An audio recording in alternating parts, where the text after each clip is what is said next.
I stood in front of my bathroom mirror for 10 minutes once, just staring, wondering why the exact same haircut that made my friend look sharp and pulled together made me look tired. It wasn't the color. It wasn't the makeup. It was the cut itself. And nobody had ever told me that after 60, some haircuts work with your face and your texture, and some work against you, no matter how good the stylist is. Tonight I'm giving you 3 cuts that genuinely take years off, and 3 that quietly add them back on, even when they look great on the model in the magazine photo. I researched the best and worst style and beauty choices for women over 50 so you get real answers, fast, not guesswork. If you haven't already, hit subscribe. I cover this every single week. Part 1. The layered lob that changes everything. Here's something most women never hear from their stylist. Hair that hangs at one flat length past 60 isn't neutral. It actually pulls your whole face down with it, because as skin loses elasticity along the jaw, a heavy blunt line underneath just echoes that droop instead of interrupting it. You've probably felt this without knowing why. You grow your hair out, thinking longer reads younger, and instead the mirror tells you something's off, and you can't quite name what. The fix is a layered lob, cut to hit right around the jaw to just below it, with layers built in starting at the cheekbone. This isn't the same lob your niece has. For you, the layers are the whole point. They break up that heavy line, create movement near your face, and catch light in a way one flat length never can. A good stylist will texturize the ends rather than blunt cutting them, so the shape moves when you turn your head instead of swinging like a single sheet. What actually happens when you make this switch is subtler than people expect. It's not that you suddenly look 30. It's that people stop unconsciously reading tiredness into your face. The jawline gets a soft frame instead of a heavy anchor, and the eye moves up toward your cheekbones and eyes instead of down toward the neck. I've heard from more than one woman that a coworker asked if she'd done something. New glasses, a different skincare routine, when all she'd changed was 2 inches and some layering. The snapback moment here is real. The first time you shake your head and actually see movement, not a stiff curtain, that's when it clicks. Hair that moves reads as alive. Hair that doesn't reads as set, and set reads as older, whether that's fair or not. Now let's talk about face shape for a second, because this cut isn't one size fits all in execution, even though the concept works broadly. If you've got a rounder face, ask your stylist to keep the layers starting slightly lower, closer to the chin, so you're not adding width at the widest part of your cheeks. If your face is longer or more oval, layers can start higher, right at the cheekbone, because you've got the length to spare and it'll add welcome fullness through the middle of the style. Either way, the core principle holds. Length that stops moving is the enemy, and layers are how you get movement back. There's also a maintenance side nobody mentions enough. A layered lob actually holds its shape longer between cuts than people assume, because the layers grow out into each other rather than growing out into an awkward single blunt line that suddenly looks wrong the moment it's an inch past due. That's a small thing, but if you're someone who's put off haircuts because you dreaded the in-between growing out phase, this is the cut that solves that problem too. One more thing worth saying honestly, texture matters here. If your hair has gotten finer with age, which is extremely common, ask for slightly shorter layers with more of them, so you get the illusion of density. If your hair's gotten coarser or wavier, longer, more blended layers will keep things from getting triangular or bulky. This is exactly the kind of detail that separates a cut that ages you gracefully from one that just looks generically shorter. Picture the before and after side by side for a second. Before, hair hanging past the shoulders in one heavy, flat length, static even when she moves. After, a jaw-grazing lob with soft layers that lift and shift with every turn of her head, catching light instead of absorbing it. Same woman, same bone structure, completely different first impression. And it took nothing more dramatic than a smarter cut. Now here's where it gets interesting, because the very next thing I want to show you is the opposite problem.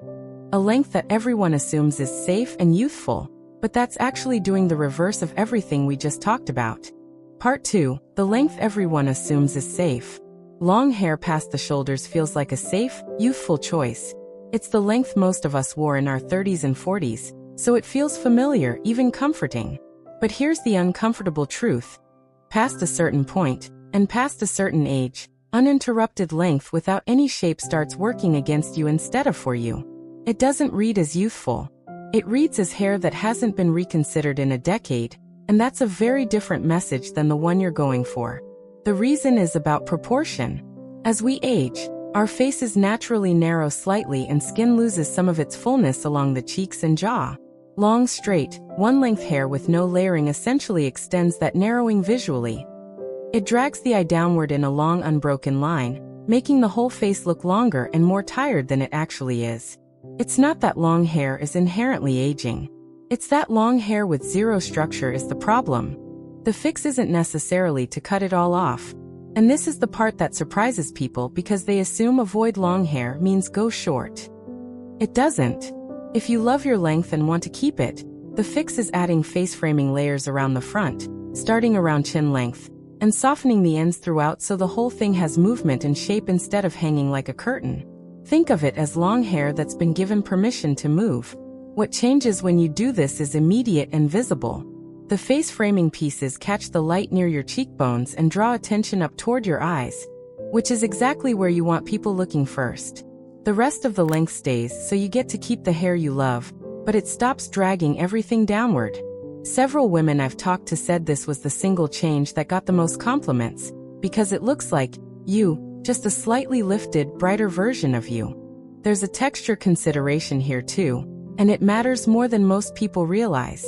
If your hair has thinned with age, and for most of us, it has at least somewhat, long unstructured hair actually makes thinning more obvious, because there's nothing breaking up the strands to create the illusion of volume. Layers do double duty here. They add movement and they visually thicken the hair by giving individual sections more bounce and separation. If you've been holding on to length purely out of habit, ask yourself honestly whether it's actually serving you, or whether it's just what you're used to seeing in the mirror. Here's the result you're really after with this fix. Not younger in some vague hand-wavy sense, but lighter. Less weighed down. People read heaviness, whether in hair or posture or expression, as fatigue. And fatigue reads as age faster than almost anything else. Add movement back into long hair, and you take that heaviness away without giving up a single inch of length. Before, long hair, one unbroken length, hanging flat and still even in motion. After, the same length, but framed with soft layers around the face that catch light and move independently of the rest. Same hair, same commitment to keeping it long, completely different energy. And that brings us to the next cut, one that a lot of women over 60 are told is the classic mature woman choice, when in reality it might be quietly working against everything you're trying to achieve. Part 3, the pixie that actually lifts you, and the bob that doesn't. Let's start with the one everyone's scared of, the pixie cut. I know what you're picturing. Something severe, something that feels like giving up on feminine altogether. But a well-cut pixie, done right for your face and texture, is genuinely one of the most age-defying cuts that exists, and almost nobody over 60 gives it a real chance before deciding against it. Here's why it works. A pixie with soft, textured layers on top and slightly longer pieces framing the face draws the eye straight to your eyes and cheekbones. The parts of your face that stay expressive and bright no matter your age. There's nowhere for the eye to drift downward, because there's no length pulling it there. It's structurally the opposite of everything that ages a face visually. And texture is doing a lot of the work here. A pixie with soft, piecey layers on top looks entirely different from the severe, close-cropped version people picture, which tends to feel harsher and more masculine. The key request to make with your stylist is texture on top. Enough length there to style with a little lift and movement, not a flat, close cut, and soft, slightly longer pieces at the temples and nape that keep it feeling elegant rather than severe. This is the difference between a pixie that says confident, effortless, and one that reads as trying too hard to be low maintenance. Ask specifically for a textured pixie with soft face framing, not just short. The result women describe after cutting into a proper pixie is almost always the same. Their eyes look bigger, their cheekbones look higher, and this is the part that surprises them. They look less tired, even on days they genuinely are tired. That's the power of removing weight and length from around a face that's carrying enough weight elsewhere in life already. Now here's the one to avoid, and it's going to surprise a lot of you, because it's considered the safe classic. The short, rounded bob, cut blunt all the way around at chin length with no layering and a heavy, uniform curve. It's been marketed for decades as the go-to mature woman haircut, But cut this way, with no texture and a rigid rounded shape, it can actually add years rather than take them away. The problem is the shape itself. A rounded, blunt bob with no layers creates a helmet-like silhouette that sits stiffly around the face rather than moving with it. Instead of softening the jaw, it boxes it in. Instead of drawing the eye up, the heavy uniform line at the bottom draws attention right to the jaw and neck. Exactly the areas most of us are least eager to highlight. It's not that bobs are the enemy. It's that a bob with zero texture and a rigid, rounded outline is doing the opposite of what you want. The fix, if you love the bob length, is simple. Ask for the same length but with soft internal layering and a slightly asymmetric, less perfectly rounded line, so it has movement instead of sitting like a solid shape. Even an inch of texture at the ends changes everything about how rigid the silhouette reads. This is the same principle running through every cut we've talked about today. It was never really about length at all. It's about whether the hair has movement, or whether it's frozen in one static shape. Before, a blunt, rounded, no texture bob sitting stiff and helmet-like around the face. After, the same short length, softened with internal layers and a slightly looser line, moving naturally instead of holding its shape like armor. That one shift, texture over rigidity, is the thread connecting every cut in this video, and it's exactly what we're covering next with color and how it interacts with all of this. Part 4. The fringe that flatters and the one-length trap. Let's finish with fringe because this is where I see the most confusion. Women either avoid bangs entirely out of fear, or they get a fringe that's technically fine but styled in a way that ages them anyway. There's a specific kind that genuinely works after 60, and a related trap that undoes everything good about the rest of your haircut. The one that works is a soft side-swept curtain fringe, longer pieces that part naturally and sweep off to each side of the face rather than sitting in a blunt, straight-across line on the forehead. This kind of fringe softens the forehead and temples, areas where fine lines tend to show first, without covering the eyes or feeling heavy. It's forgiving of cowlicks, forgiving of humidity, and it grows out gracefully instead of hitting an awkward stage where you're stuck wearing bobby pins for 3 weeks. Ask your stylist for a curtain fringe cut slightly longer than you think you want. You can always have it trimmed shorter later, but you can't add length back if it's too short. It should hit somewhere between your eyebrow and cheekbone at its shortest point, with pieces graduating longer as they move toward your temples. This gradual sweep is what makes it read as soft and intentional, rather than like bangs that are simply growing out. What this fringe actually does, beyond softening the forehead, is reframe your whole face in a more current, alive way. It draws attention to your eyes, adds a bit of youthful movement at the front of the style, and honestly, it's forgiving on days your hair isn't cooperating, since a swept fringe hides a multitude of second-day hair sins.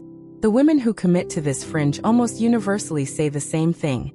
It made their whole face feel lifted, even though nothing structural changed except a few inches at the front. Now the trap, a completely one-length haircut with zero fringe, zero layering, zero face framing of any kind. Just a single uniform length from root to end, all the way around, with nothing broken up anywhere.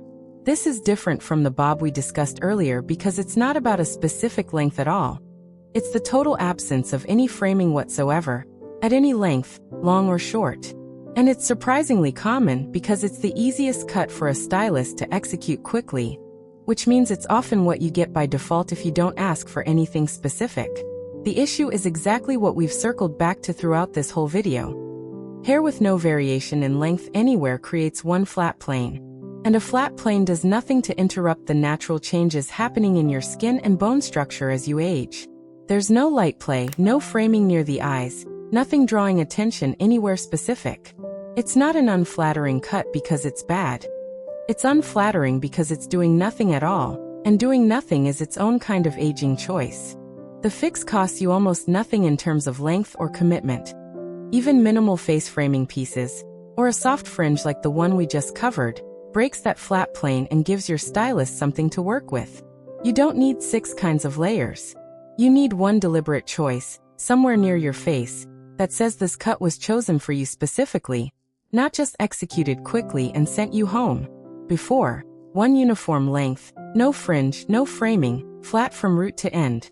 After, the same base length, with a soft side-swept curtain fringe added at the front, instantly giving the whole style direction and life. 6 cuts, one thread running through every single one of them. Movement wins, and rigidity, no matter how classic it looks, quietly works against you. So here's what you actually walked away with today. It was never really about short versus long, or one magic cut that works for everyone. It's about movement. A layered lob instead of one flat length, face-framing layers instead of stiff uncut length, a soft textured pixie instead of a rigid bob, and a curtain fringe instead of no framing at all. Every single younger choice we covered shares that one thread. And now you know exactly what to ask for the next time you're in the chair. Which one surprised you the most? The pixie, or finding out the classic rounded bob might be working against you? Tell me in the comments. I read every single one. Next week I'm breaking down the color mistakes that pair with these exact cuts, so you get the whole picture, not just half of it. Like this video, subscribe to Timeless Wisdom Path, and I'll see you in the next one.